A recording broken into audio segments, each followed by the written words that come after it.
अब बताओ, तो टॉपिक का नाम क्या था अपने पास में? हमने कल पढ़ाया था आपको angle between asymptotes of the hyperbola, ये पढ़ाया था आपको। तो आज उसमें थोड़ा सा उसको आगे बढ़ाते हैं। बताओ, कल जब हमने पढ़ाया था आपको कि अपने पास कुछ ऐसे आया था, तो angle between asymptotes of the hyperbola, तो अपने पास आया था कि tan θ/2 इज इक्वल टू में b अपॉन में a। क्लियर है? अब बताओ, यदि मैं इसका स्क्वायर कर देता हूं, स्क्वायरिंग ऑन बोथ साइड, तो tan square θ/2 is equal to b square upon में a लिख सकते हैं क्या? दोनों तरफ हम 1 ऐड कर दें तो 1 प्लस इधर हो जाएगा, 1 प्लस इधर हो जाएगा। कर सकते हैं क्या ऐसा हम? अब ये बताओ आप कि यदि मैं इसको देखूं तो तुम्हारे पास ये क्या बन रहा है? सेक स्क्वायर θ/2 बन गया। और इसको देखूं तो हाइपरबोला के अंदर हम क्या जानते हैं कि e square -1 is equal to b square upon कितना होता है a, तो e square is equal to कितना हो जाएगा? 1 प्लस बी स्क्वायर अपॉन में a स्क्वायर। ऐसा पढ़ाया होगा हमने। तो यहाँ पर तुम्हारे पास कितना हो जाएगा? e का स्क्वायर, और यहाँ से तुम्हारे पास सेक जो स्क्वायर की जो वैल्यू है हमेशा किसकी होती है? प्लस की होती है। भाई स्क्वायर लगा हुआ है, तो सेक थीटा तुम्हारे पास कितना हो गया? सेक θ/2 तुम्हारे पास हो गया e, क्योंकि e अपने को कैसी लेनी है? पॉजिटिव लेनी है। अब एक बात तुम्हारे पास हो गई है। अब यहाँ पर देखो, इनवर्स ट्रिग्नोमेट्री जब हम पढ़ाएंगे तो और अच्छे से पॉइंट क्लियर हो जाएंगे आपके। अभी आपको इतना समझना है कि यहाँ से θ/2 को इधर रखेंगे और हम सेक को इधर लेके जाएंगे, दोनों तरफ इनवर्स कर दे, या ऐसे बोल सकते हैं। तो यहाँ पर तुम्हारे पास कितना हो गया? a। यहाँ पर तुम्हारे पास थीटा इज इक्वल टू कितना हो गया? तो सेक इनवर्स e। अब बताओ ये बात समझ में आई या नहीं आई? तो यहाँ पर ये एक तुम्हारे पास में रिलेशन आ गया। चेक करो कि यही रिलेशन है कि अपने पास में। और यहाँ पर तुम्हारे पास जो रिलेशन बन रहा था सबसे ऊपर, तो वो तुम्हारे पास बन रहा theta is equal to 2 tan inverse b upon में a। तो यहाँ पर अपने पास ये रिलेशन हमने बनाया था कल। तो ये तो कल हमने प्रूफ किया था, इसको थोड़ा सा आज आगे बढ़ा दिया, तो इस tan को हम सेक इनवर्स की फॉर्म में लेके आ गए। ठीक है, तो एक बात तो ये हो गई। अच्छा, इस पर थोड़ा सा और काम कर लेते हैं कि जो एसिम्पोट्स होते हैं, वैसे हिंदी में पता है इसको क्या बोलते हैं? क्या बोलते हैं बताएगा कोई? अच्छा देखो, इसको बोलते हैं अनंत स्पर्शी रेखाएं। हाँ, अनंत स्पर्शी रेखाएं, इसका मीनिंग क्या है कि अनंत, समझ रहे हो आप? इन्फिनिटी को अनंत बोलते हैं। स्पर्श मतलब टच करती हुई जा रही हैं। कौन जा रही है? रेखा मतलब लाइन। रेखा लड़की का नाम भी होता है, वो नहीं है, ये लाइन है। ठीक है ना? तो कई रेखाएं समझ रहे हो आप? तो जो लाइन ऐसी होती है कि जो कहां पे जा रही है? टच करती हुई किस पे जा रही है? देख लिया आपने? देखो, तो कहां पे जा रही है? इन्फिनिटी पे जाती हैं। अब तुम बताओ, अब इस पर थोड़ा सा और काम कर लेते हैं। यहीं पर आपने जो एक्सपोनेंशियल है e की पावर x है, उसका ग्राफ तो आपने बनाया होगा। बनाया उसका ग्राफ? तो कैसे बनता है उसका ग्राफ बताओ?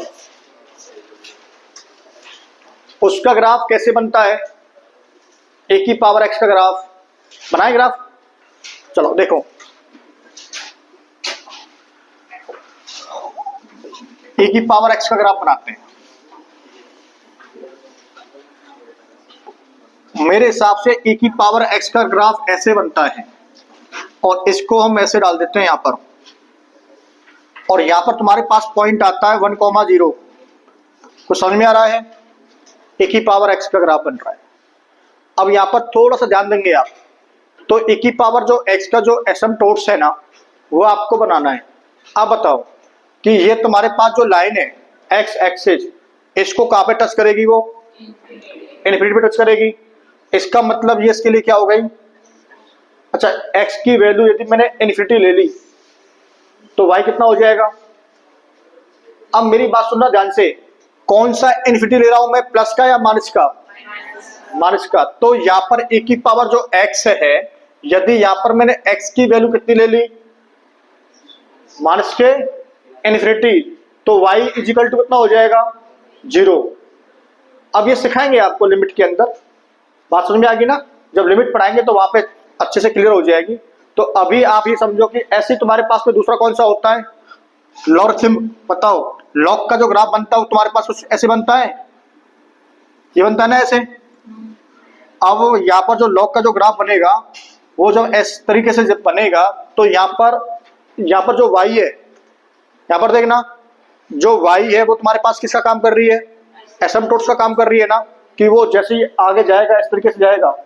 बनाई देते हैं इसको, मान लीजिए इस तरीके से जा रहा है ऐसे, तो ये कहां पर इसको स्पर्श करेगा, इन्फिनिटी पे। जब y तुम लेंगे, अब बताओ y तुम्हारे पास में कौन सा इन्फिनिटी है, नेगेटिव के प्लस के, नेगेटिव। तो तुम्हारे पास में तो x कितना हो जाएगा, 0 हो जाएगा। अब तुम्हारे दिमाग में नहीं आ रही है ना तो भी टेंशन नहीं लेने का, ग्राफिकली देख लो। तुम ये बताओ कि ये जो वैल्यू होती है यहाँ पर कितनी होती है, 0।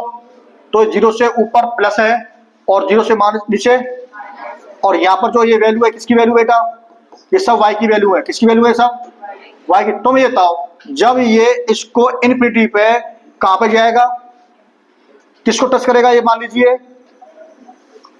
लीजिए टच कर रहा है, तो ये जो टच करते करते कौन सी एक्सिस पे आ गया, तो जब x एक्सिस पे आ गया तो y कितना हो जाएगा, ऐसे होता है।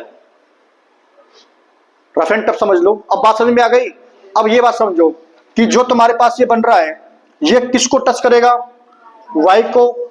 जा रहा ना y को टच करते हुए, मान लीजिए y को टच कर देगा तो y एक्सिस पर x कितना होता है, ऐसे हो गया।